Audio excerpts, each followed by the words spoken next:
What if the single biggest thing holding you back from happiness isn't your past, your circumstances, or your luck, but the lies you've been telling yourself? Lies like "I'll start tomorrow," "I'm not good enough," or "someone else will make me happy." In her powerful and brutally honest book Girl, Wash Your Face, Rachel Hollis invites us to confront these lies head-on. She doesn't preach from a pedestal. She confesses from the trenches. This is the story of a woman who learned that happiness isn't found, it's built, one hard truth at a time. Rachel opens with a truth bomb. You, and only you, are responsible for who you become and how happy you are. This book is about the lies women believe and how those lies shape their identity, confidence, and dreams. From body image to motherhood to ambition, Rachel shares her rawest moments, peeing her pants as an adult, screaming at her kids, and hiding her stretch marks. Not for shock value, but to prove that imperfection is universal. Her goal? To help women take back control of their own lives. It's not about waiting for motivation, luck, or permission. It's about action, honesty, and grit. Chapter 1. The Lie. Something else will make me happy. We've all whispered it to ourselves. Once I get that job, that house, that relationship, then I'll be happy. Rachel Hollis believed this too. Growing up in a chaotic home full of emotional turmoil, she dreamed of escaping to Los Angeles, imagining the city would bring her peace, success, and joy. But when she finally arrived, she found the hard truth. Happiness isn't about changing your zip code. You can move across the world, but you'll still be taking you with you. Rachel describes how she tried to chase happiness through every milestone: marriage, career, motherhood, and social media validation, only to realize that joy doesn't come from what you achieve. It comes from what you choose. She says happiness isn't a finish line, it's a daily decision. It's choosing gratitude over comparison, contentment over chaos. Her advice: stop waiting for happiness to find you. Create it. Do things that make your soul come alive, not what impresses others.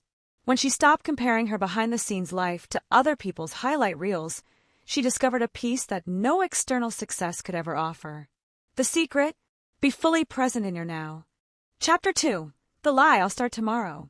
Rachel exposes one of the most dangerous lies we tell ourselves: that we'll start later. Tomorrow. Monday. Someday. She shares her own struggle with this habit, describing how she repeatedly made promises to herself and broke them, from diets to workout routines to personal goals. But when she decided to quit Diet Coke for 30 days, she refused to cheat, no matter how small the temptation. That month became a turning point. She learned that keeping promises to herself built trust and confidence, and breaking them slowly destroyed it. Her lesson: if you constantly flake on your own goals, you train your brain not to believe in your word. Every time you skip a workout or delay your dream, you reinforce the idea that your commitments don't matter. So start small, even if it's just drinking more water or writing 1 page a day. Each time you follow through, you build a foundation of self-discipline and self-respect. Because if you wouldn't tolerate a friend constantly bailing on you, why do you tolerate it from yourself? Chapter 3. The Lie, I'm not good enough. Rachel confesses her deepest flaw: she's a recovering workaholic. 4 years. She tied her worth to productivity, believing she had to earn love and validation. Her childhood taught her that being praised for success was the only way to feel seen. But this constant drive led to physical breakdowns: Bell's palsy, vertigo, and stress-induced illness. Her body was screaming what her heart refused to admit: you can't outrun your insecurities by overworking. The cure wasn't in doing more, it was in resting more. Through therapy, faith, and reflection, Rachel learned that success means nothing if you lose yourself trying to maintain it. Her message is one of balance. You are enough before the achievements. You don't have to earn worth, you already have it. Rest, play, and self-care aren't indulgences, they're necessities. Chapter 4. The Lie, I'm better than you.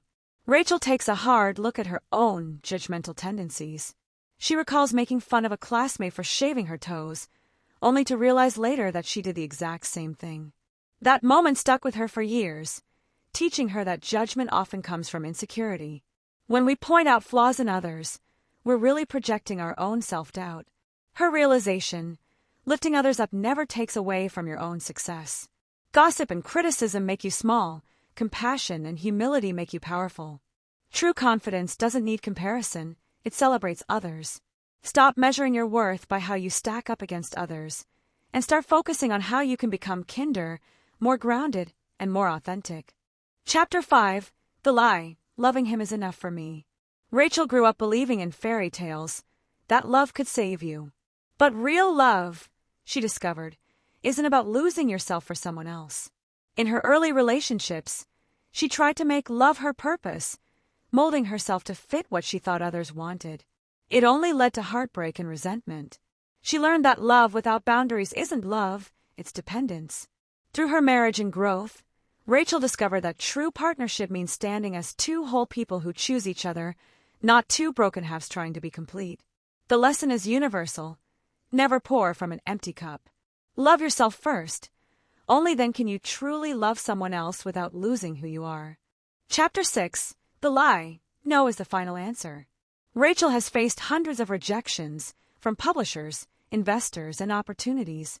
Each no used to feel like a dead end, until she realized that every no was simply a stepping stone. She reframed rejection as redirection. The universe, she says, isn't trying to shut you down, it's pushing you toward something better. She tells how her dream of becoming a published author took years of failure and perseverance. But what separated her from the people who gave up was her ability to keep showing up. Every time she was told no, she learned something new. The message, no, isn't the end of your story, it's just one chapter. Keep writing. Chapter 7. The Lie. I'm bad at sex. This is one of Rachel's most vulnerable chapters. She talks about growing up with a warped view of intimacy, one shaped by silence, shame, and misinformation. For years, she saw sex as either taboo or transactional, never as something beautiful or bonding.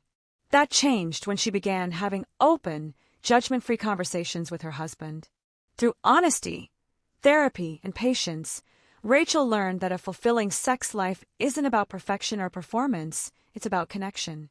It's about feeling safe enough to be seen, flaws and all. Her takeaway: intimacy starts with self-acceptance. When you stop viewing your body as something to hide or criticize, you open the door to real closeness. Chapter 8. The Lie. I don't know how to be a mom.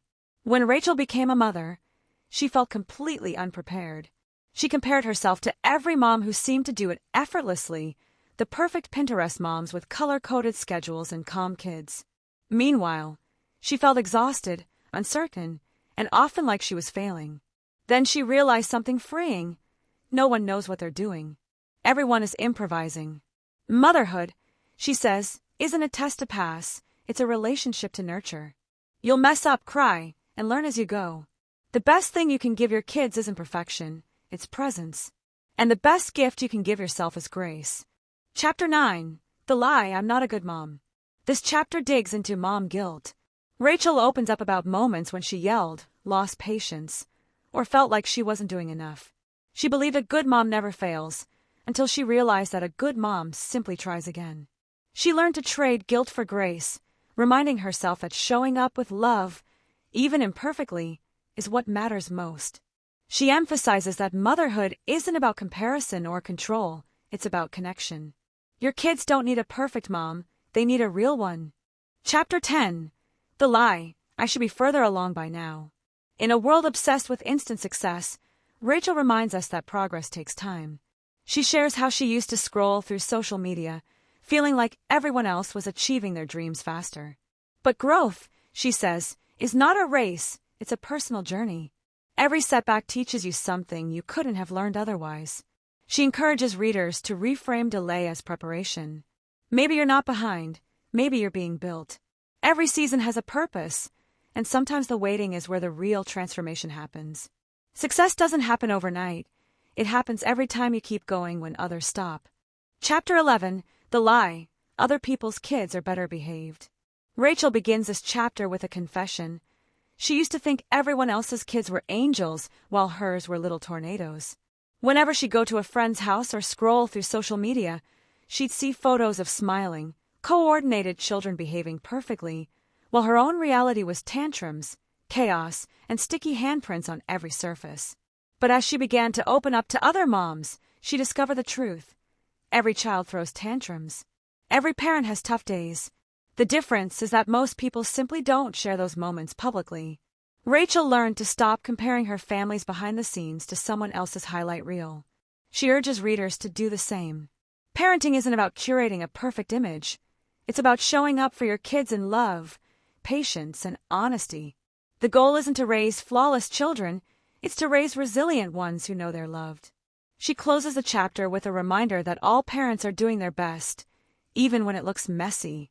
The next time you feel like everyone else's family has it all together, remember, you're only seeing the photos, not the meltdowns before them. Chapter 12, The Lie, I Need to Make Myself Smaller.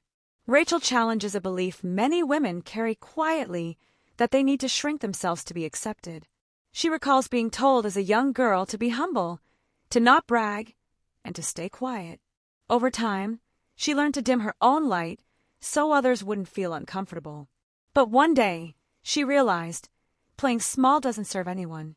When Rachel started her company and began speaking publicly, she received criticism for being too confident, too loud, and too ambitious. At first it stung. Then she made peace with it. The people who are intimidated by your confidence are the ones who benefit from your silence. Her message to every woman is clear. Stop apologizing for wanting more. Your dreams aren't selfish, they're sacred. Owning your power doesn't make you arrogant, it makes you authentic. Rachel urges women to walk tall, speak up, and dream boldly. The world doesn't need smaller women. It needs women who take up space unapologetically. Chapter 13, The Lie, I'm Going to Marry Matt Damon. This chapter opens with humor and nostalgia. As a teenager, Rachel was obsessed with actor Matt Damon. She was convinced she'd one day marry him, a fantasy that represented something much bigger than celebrity crushes. It symbolized her attachment to unrealistic expectations.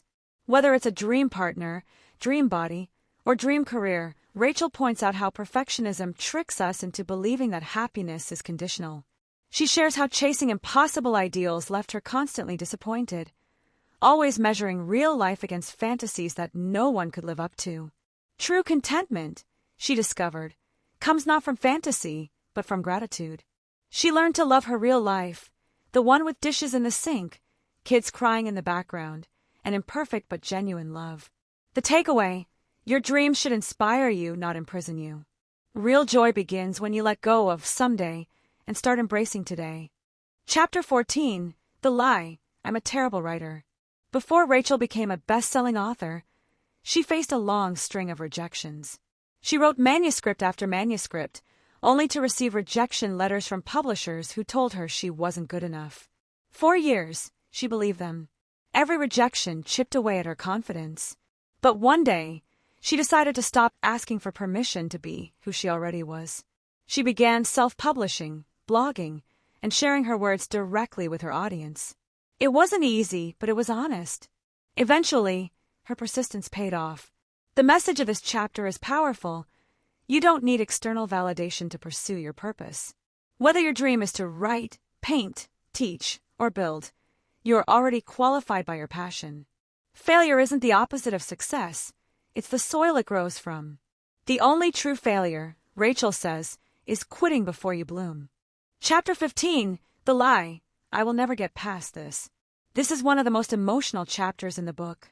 Rachel opens up about her brother's suicide, a tragedy that shaped her deeply. For years, she carried guilt and pain, believing she would never move past it. She describes how grief can make you feel frozen in time, as if healing would be a betrayal to the memory of the one you lost. But with time, therapy, and faith, she learned that moving forward doesn't mean forgetting. Healing isn't about erasing pain, it's about learning to live with it. She shares how she transformed her grief into purpose, helping others through honesty and compassion. The chapter's core message: your trauma may shape you, but it doesn't have to define you. You can honor your pain while still choosing joy. Chapter 16, The Lie, I Can't Tell the Truth. Rachel admits that for much of her life, she hid behind a facade, the smiling, successful woman who had it all together. She feared that if people saw the real her, the insecurities, the mistakes, the mess, they'd leave. But one day, the weight of pretending became heavier than the fear of rejection. So she told the truth. She began sharing her struggles openly, And to her surprise, it didn't push people away, it drew them closer. She discovered that vulnerability breeds connection. The cracks in our stories are what let the light in. By being authentic, you give others permission to do the same. The freedom of truth, she says, is worth every risk. Honesty might cost you perfection, but it will give you peace. Chapter 17, The Lie, I Am Defined by My Weight. Rachel spent most of her life at war with her body. She tried every diet, every trick, every punishment she could think of. Her self-worth rose and fell with the number on the scale. But one morning, after a particularly harsh moment of self-criticism, she realized she'd been hating a body that had carried her through everything: births, illnesses, achievements. That realization changed everything. She began to see her body not as an ornament, but as an instrument, something that allows her to live, love, and experience the world. She started focusing on health, strength, and gratitude instead of shame. The moment she stopped defining herself by size, she found peace. The message: your worth has nothing to do with your weight. The mirror should reflect gratitude, not guilt. Chapter 18, The Lie, I Need a Drink. In this raw and deeply personal chapter, Rachel shares how she used alcohol as a coping mechanism. It wasn't about enjoying wine. It was about numbing stress, loneliness, and self-doubt. What started as an occasional escape slowly became a dependency she couldn't ignore. The turning point came when she realized that every time she reached for the bottle, she was running from something deeper: fear, pain, or exhaustion. She made the hard choice to stop drinking and confront what she was trying to avoid. Sobriety wasn't easy, but it was freeing. She urges readers to face what they're avoiding because you can't heal what you keep hiding. True healing requires clarity, not avoidance. Chapter 19, The Lie, There's Only One Right Way to Be. Society loves to box people in, labeling them by gender roles, beliefs, or appearances. Rachel pushes back against this with force. She recalls moments where she felt out of place. Too religious for some, not religious enough for others. Too ambitious for certain circles, too emotional for others.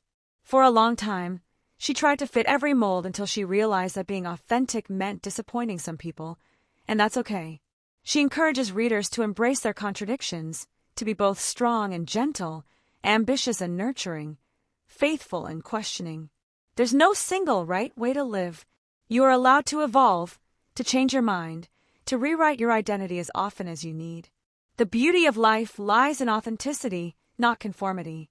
Chapter 20, The Lie, I Need a Hero. Rachel closes with perhaps her most empowering truth: no one is coming to save you. 4 years, she waited for a mentor, a miracle, or a man to make her dreams come true. Then she realized that waiting was just another form of fear. Every great change in her life began when she took responsibility for her own story. She tells readers, you are your own hero. You are the author of your future, the architect of your happiness, and the only one who can rewrite your narrative. Stop waiting for someone else to rescue you. Stand up, take action, and build a life you've been dreaming of. Because the person you've been waiting for has been you all along. Rachel Hollis doesn't offer quick fixes or empty motivation. She offers truth, wrapped in humor and humility. Her message is simple yet revolutionary. You are in control of your life. Stop waiting. Stop comparing. Stop believing the lies. Wash your face, stand tall, and start again, because the only person you need to become is the one you were always meant to be.